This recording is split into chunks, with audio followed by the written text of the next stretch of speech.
آیت اللہ کوہستانی وہ ہیں کہ جو شاہ عبد العظیم علیہ الصلوۃ والسلام، اللہم صلی علی محمد وعلی محمد،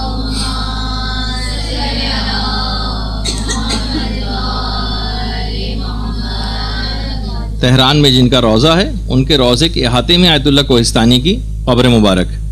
تو پہلے تو ایک بات بتا دوں ان کے متعلق کہ اتنے عظیم مقام پر فائز تھے آیت اللہ کوہستانی، طالب علموں کے لیے ایک بہت زبردست بات انہوں نے بتائی کہ خود ان کے اجتہاد کی گواہی آیت اللہ نائینی نے دی تھی۔ باقاعدہ آیت اللہ نائینی جو کہ اجازہ اجتہاد دینے میں انتہائی سخت سمجھے جاتے تھے، خود ان کے اجتہاد کی گواہی دی تھی۔ اور خود آیت اللہ کوہستانی اتنے زیادہ متواضع تھے، یعنی انکساری اس حد تک زیادہ تھی کہ خود کہتے تھے کہ میری معلومات ایک دیہاتی عالم دین سے زیادہ نہیں، گاؤں وغیرہ کے اندر جو خدمات انجام دیتے ہیں، یعنی کم اپنے آپ کو اتنا متواضع تھے، جبکہ ان کے اجتہاد کی گواہی آیت اللہ نائینی جیسے مرجع نے دی تھی۔ انہوں نے ایک مدرسے کی بنیاد بھی رکھی تھی کوہستان میں، اور اپنی بیوی سے کہا تھا کہ دیکھو، ان کے مدرسے میں تقریباً 400 کے قریب طالب علم تھے، کہا کہ دیکھو تم طالب علموں کی ماں بن جاؤ، میں ان کا باپ بن جاتا ہوں، اور ہم دونوں ماں باپ مل کر اولاد کی تربیت کرنا شروع کرتے ہیں۔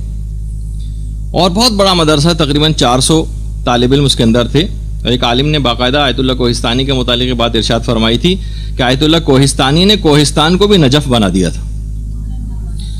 تو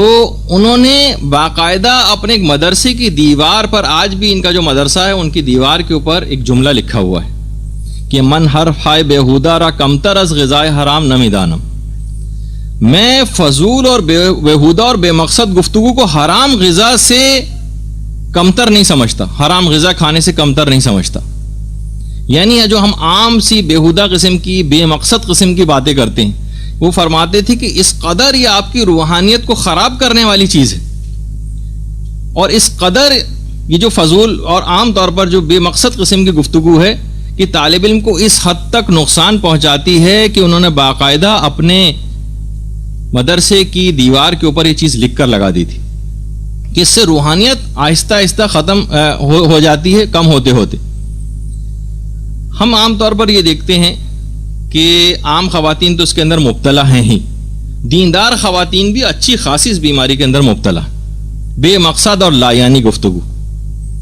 وہ فرماتے تھے کہ میں مال حرام کھانے سے کمتر اس کو نہیں سمجھتا، مال حرام کھانا اتنے برے اثرات رکھتا ہے، اتنے برے اثرات رکھتا ہے کہ اس کے بعد پھر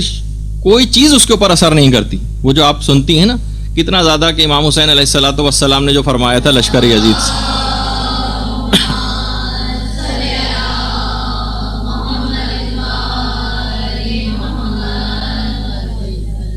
کہ میری باتیں تم پر اس وجہ سے اثر نہیں کر رہی ہیں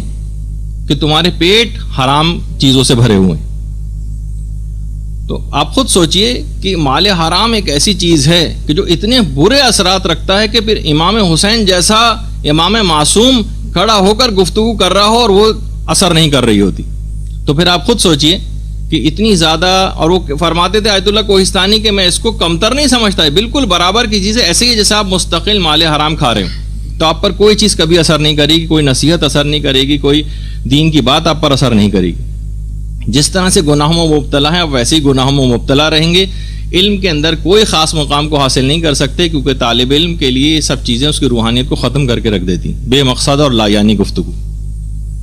تو یہ بہت اہم بات ہے، اس کو شروع ہی سے آپ کو اپنے پلے میں باندھ لینا ہے۔ بار بار ظاہر چیزوں کی اس طرح سے تکرار نہیں کی جا سکتی، آپ کو کافی سمجھنا ہے اس بات کو کہ یہ چیز کہ اتنی اہم تھی کہ اپنے مدرسے کی دیوار پر انہوں نے لکھ کر لگائی۔ اچھا، اب دیکھیے کہ جب امام حسین کی بات اثر نہیں کر رہی تو پھر ایک عام عالم کی، ایک مدرس کی بات لوگوں پہ کس طرح سے اثر کر سکتی، اور خود اس کے اوپر